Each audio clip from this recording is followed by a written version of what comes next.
tiba-tiba ada 5 orang ini yang lucu-lucu berangkat, ini kan bingung kita semua ini.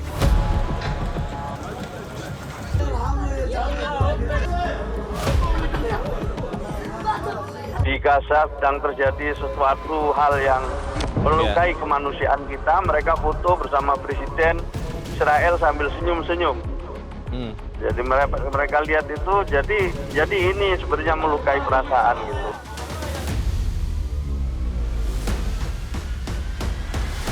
Pertanyaan kita, apakah dengan kehadiran 5 orang itu akan menghentikan serangan Israel ke Gaza? Saya rasa tidak. Jangankan 5 orang ini, Presiden Amerika Serikat, Menteri Pertahanan Amerika Serikat datang ke Israel untuk minta dihentikan juga nggak dihentikan sama Israel. Jadi, tapi Israel butuh legitimasi.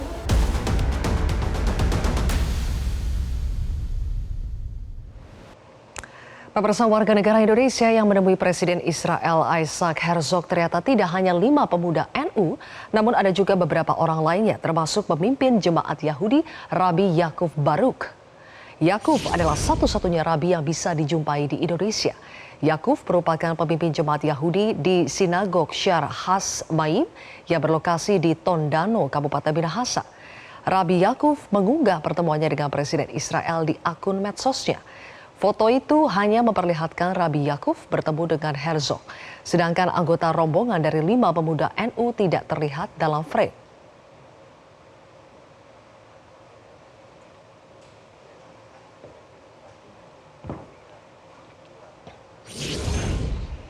Salah satu kader NU yang bertemu dengan Presiden Israel adalah staf khusus PJ Bupati Kudus Munazir Aziz. PJ Bupati Kudus Hasan Habibi mengaku tidak tahu stafnya ke Israel.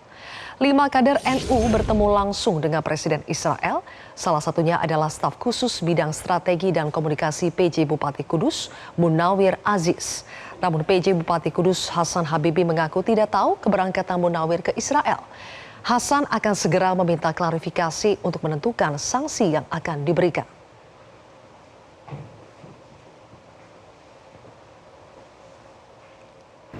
Nanti saya akan minta klarifikasi kepada Mas Munawir, tapi informasi sementara yang saya juga baca itu kan itu persoalan pribadi, dia berangkat ke sana, jadi nggak ada urusan pekerjaan dengan pemerintah Kabupaten Kudus ataupun dengan yang lain, tapi saya tetap akan minta klarifikasi saya. Pak PJ tahu nggak keberangkatan Mas Munawir itu? Izin. Sebelumnya sudah ada izin, Pak? Karena itu urusan pribadi ya, jadi nggak ada urusan dengan pemerintah kabupaten. Saya kira itu. Ini yang kaget nggak, Pak? Agak kaget juga sih, tapi ya tahunya kan setelah viral ya. Presiden Jokowi juga merespon soal pertemuan 5 pemuda Nahdliyin dengan Presiden rezim Zionis Israel. Jokowi menegaskan sikap pemerintah Indonesia sesuai dengan pembukaan Undang-Undang Dasar 1945 bahwa penjajahan di atas dunia harus dihapuskan. Ya, ditanyakan saja ke PBNU, karena sikap pemerintah itu jelas sesuai dengan pembukaan Undang-Undang Dasar 1945, jelas sekali. Jadi tolong ditanyakan ke PBNU, dan Indonesia akan selalu ikut melaksanakan ketertiban dunia yang berdasarkan pada kemerdekaan, perdamaian, abadi, dan keadilan sosial. Itu yang terus kita pegang. Serangan udara Zionis Israel menargetkan sebuah bangunan tempat tinggal di Deir al-Balah, Gaza. Dalam serangan tersebut, Israel membunuh seorang bayi laki-laki dan neneknya. Pemirsa, 5 anggota NU menemui Presiden rezim Zionis Israel dengan alasan diplomasi. Kelimanya adalah Sukron Makmun, Zainul Ma'arif, Munawar Aziz, Nurul Bahrul Ulum, dan Iza Anafisa Dadia.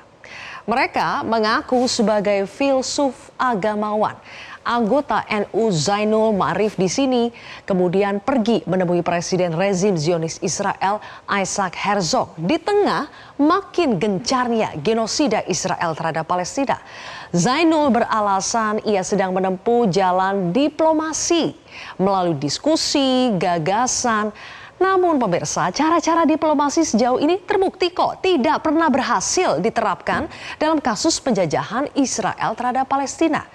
Atas pertemuan ini, Ketua Umum PBNU Gus Yahya menyatakan bahwa kunjungan NU muda ini bukan atas nama PBNU. Kita simak pernyataan selengkapnya dari Ketua Umum PBNU berikut ini. Semua engagement yang tidak melalui prosedur tersebut ini bukan engagement kelembagaan dan organisasi tidak akan mengambil tanggung jawab di dalam engagement tersebut. Kunjungan anggota NU ke Israel menuai kecaman karena Israel merupakan negara penjajah yang saat ini tengah melancarkan genosida ke Palestina dan telah membunuh lebih dari 40.000 warga Palestina selama 9 bulan terakhir. Rezim Zionis Israel menjajah Palestina sejak tahun 1948 atau 76 tahun silam. Ketika itu pemirsa, Israel membunuh sekitar 15.000 warga Palestina dan mengusir paksa lebih dari 750.000 orang Palestina dari tanah airnya sendiri. Rangkaian peristiwa pada tahun 1948 itu dinilai atau dikenal sebagai Nakba atau malapetaka. Kita akan lihat bagaimana penjajahan oleh rezim Zionis Israel bersifat settler kolonialism atau kolonialisme pemukim, yakni suatu bentuk penjajahan yang bertujuan untuk menggantikan penduduk asli dari wilayah jajahan dengan penduduk pemukim atau penjajah. Kini sudah hampir 7 juta pemukim yang ilegal tinggal di wilayah pendudukan Israel, belum termasuk ada 700.000 pemukim ilegal Israel di tepi barat dan juga Yerusalem Timur. Dalam sejarahnya kita akan lihat bagaimana Zionis Israel selalu melanggar resolusi PBB. Mereka melakukan pembantaian demi pembantaian, bahkan mencerabut identitas bangsa Palestina. Wilayah Palestina, kalau Anda lihat di peta ini pemirsa, pada tahun 1917 ini adalah gambaran wilayah peta Palestina. Warna kuning ini semuanya dimiliki oleh Palestina. Tapi dari tahun ke tahun semakin menyusut. Kita lihat pada tahun 1948 hingga Juni 1967. Ini adalah sisa wilayah Palestina di Gaza dan juga tepi barat. Kita akan lihat bagaimana awalnya Palestina itu memiliki luas 26.790 km persegi, namun sejak peristiwa Nakba atau malapetaka tadi yang memicu perlawanan negara-negara Arab tahun 1967, wilayah Palestina semakin menyusut, di mana saat itu Israel merebut 78% total wilayah Palestina. Jadi sisanya hanya 22% saja. Tidak lama setelah perang 1967, Israel melanggar konvensi Jenewa keempat tentang aturan perang dengan mendirikan permukiman di wilayah penjajahan.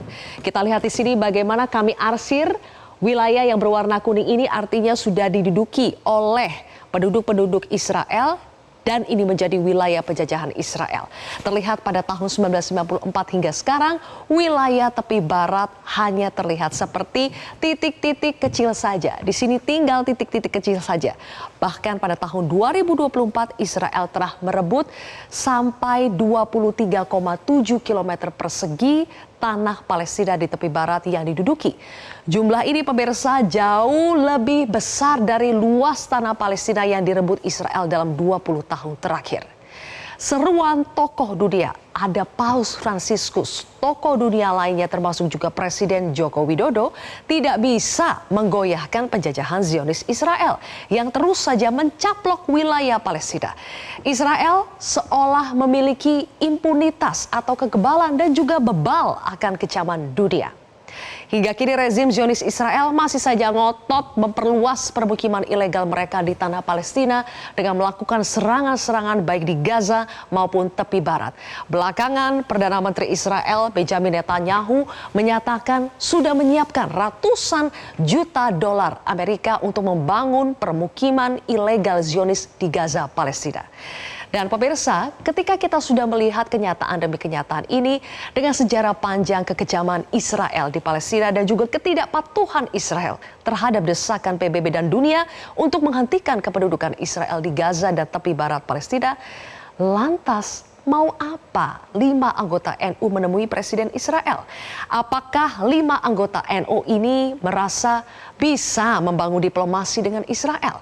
Kami akan mengulasnya bersama dengan cendekiawan NU, Nadir Syah Husin atau biasa disapa Gus Nadir, kemudian juga pengurus PBNU Yeni Wahid dan pakar hubungan internasional UNPAD Teguh Reza Syah. Sesaat lagi setelah jeda, tetaplah di Metro TV.